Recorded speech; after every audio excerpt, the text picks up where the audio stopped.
Hi friends, Assalamu alaikum. Welcome to Casual Home Vlogs. இன்னைக்கு நம்ம டிஃப்ரெண்டான மெத்தட்ல ரோட்டு கடை ஸ்டைல்ல தக்காளி கார சட்னி எப்படி செய்யறதுன்னு தான் பார்க்க போறோம். இது இட்லி தோசைக்கு மட்டும் இல்ல, சப்பாத்தி பூரின்னு சொல்லிட்டு எல்லா டிஃபன் ஐட்டத்துக்குமே வச்சு சாப்பிடலாம். ரொம்பவே டேஸ்டா இருக்கும். அதே மாதிரி இது செய்யறதும் ரொம்பவே ஈஸியான மெத்தட்ல செஞ்சிடலாம். ஸோ வீடியோவை ஸ்கிப் பண்ணாம முழுமையா பாருங்க. நீங்க நம்ம சேனலை இப்பதான் புதுசா பார்க்குறீங்கன்னா இது போன்ற யூஸ்ஃபுல்லான வீடியோஸ்க்கு சப்ஸ்கிரைப் பண்ணிட்டு பாருங்க. இப்போ வாங்க வீடியோக்குள்ளே போய் இந்த சுவையான கார சட்னி எப்படி செய்கிறதுன்னு பார்க்கலாம். அதுக்கு முதல்ல ஒரு மிக்சி ஜார் எடுத்துக்கோங்க. சின்ன மிக்சி ஜாரை எடுத்துக்கோங்க போதும். இப்போ இதில் ஒரு பெரிய வெங்காயத்தை இந்த மாதிரி 4ஆக கட் பண்ணி சேர்த்துக்கோங்க. இப்போது வெங்காயம் சேர்த்ததுக்கப்புறமா இது கூடவே தோல் உரிச்ச 6 பல் பூண்டு சேர்த்துக்கோங்க.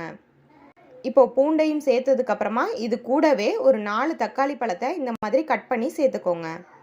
இப்போது இது கூடவே காரத்துக்கு ஏற்ப நீங்கள் காஞ்ச மிளகாய் சேர்த்துக்கோங்க. நான் 4 காஞ்ச மிளகாய் எடுத்திருக்கேன். அதை இந்த மாதிரி உடச்சி சேர்த்துக்கோங்க. இப்போது இது கூடவே 1 ஸ்பூன் அளவுக்கு பொட்டுக்கடலை சேர்த்துக்கோங்க. இது சேர்க்கறதுனால இந்த சட்னியோட சுவை இன்னுமே கூடுதலாக இருக்கும். அது மட்டும் இல்லாமல் சட்னி நல்லா கெட்டியாகவும் கிடைக்கும். ஸோ அதனால தான் இது சேர்க்குறோம். ஸோ இப்போ இது எல்லாத்தையுமே சேர்த்துட்டு நல்லா இதை அரைச்சி எடுத்துகிட்டு வந்துடலாம். பாருங்கள், நல்லா ஸ்மூத்தாக இந்த மாதிரி அரைச்சி எடுத்துக்கோங்க. தண்ணி எதுவுமே நீங்கள் சேர்க்கவே தேவையில்லை. இப்போ ஒரு கடாயை அடுப்பில் வச்சுட்டு அதில் 3 ஸ்பூன் அளவுக்கு நல்லெண்ணெய் சேர்த்துக்கோங்க. இப்போ இதில் 1 ஸ்பூன் அளவுக்கு கடுகு சேர்த்துக்கோங்க.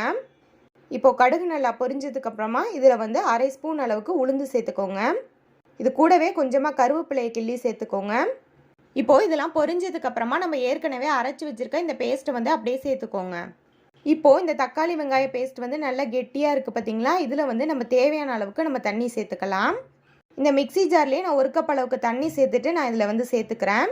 இப்போது இதில் இந்த சட்னிக்கு தேவையான அளவுக்கு கல்லுப்பு சேர்த்துக்கோங்க. உங்களுக்கு சட்னி இந்த அளவுக்கு கெட்டியாக இருக்கிறது பிடிக்கும்னா நீங்கள் இதுக்கப்புறம் தண்ணி சேர்க்க தேவையில்லை. கொஞ்சம் தண்ணி மாதிரி இருக்கிறது பிடிக்கும்னா நீங்கள் இன்னும் 1 கப் அளவுக்கு தண்ணி சேர்த்துக்கலாம். இப்போ உப்பு சேர்த்துட்டு நல்லா மிக்ஸ் பண்ணிக்கோங்க. இப்போது எனக்கு சட்னி நல்லா கெட்டியாக இருக்குது. இன்னும் 1 கப் அளவுக்கு நான் தண்ணி சேர்த்துக்கிறேன். சேர்த்துட்டு நல்லா கலந்து விட்டுக்கிறேன். இன்னுமே நமக்கு அந்த கெட்டியான கன்சிஸ்டன்சி இருக்குது பாருங்கள். ஏன்னா நம்ம பொட்டுக்கடலை இதில் சேர்த்துருக்கோம் இல்லையா, அதனால. இப்போ கொதி வர ஸ்டார்ட் ஆகுது பார்த்தீங்களா? இப்போ மூடி வச்சுக்கோங்க. ஒரு 3 நிமிஷத்துக்கு அப்படியே கொதிக்கட்டும். நல்லா அந்த வெங்காயம் தக்காளியோட பச்சை வாசனை எல்லாமே போகும். ஸோ இப்போ 3 நிமிஷம் கழித்து நான் ஓப்பன் பண்ணிக்கிறேன். நல்லா கொதித்து எண்ணெய்லாம் பிரிஞ்சு வந்துருச்சு. அவ்வளோதான். இப்போ நீங்கள் அடுப்பை ஆஃப் பண்ணிக்கலாம். இப்போ அடுப்பை ஆஃப் பண்ணதுக்கப்புறமா இதில் 1 ஸ்பூன் அளவுக்கு மட்டும் நல்லெண்ணெய் சேர்த்துக்கோங்க. இப்போது இது கூடவே கொஞ்சமாக கொத்தமல்லி இலைகளை இந்த மாதிரி கட் பண்ணி சேர்த்துக்கோங்க. சேர்த்துட்டு நல்லா ஒரு வாட்டி கலந்து விட்டுக்கோங்க. அவ்வளோதான், நம்மளோட சுவையான ரோட்டு கடை கார சட்னி ரெடி ஆகிடுச்சு. ரொம்பவே சுவையாக இருக்கும். கண்டிப்பாக இதே மெத்தடில் ஒரு முறை ட்ரை பண்ணி பாருங்கள். இந்த ரெசிபி உங்களுக்கு பிடிச்சிருந்துச்சுன்னா மறக்காமல் இந்த வீடியோக்கு ஒரு லைக் கொடுத்துக்கோங்க. உங்கள் ஃப்ரெண்ட்ஸ் அண்ட் ஃபேமிலிக்கும் இந்த வீடியோவை ஷேர் பண்ணிக்கோங்க.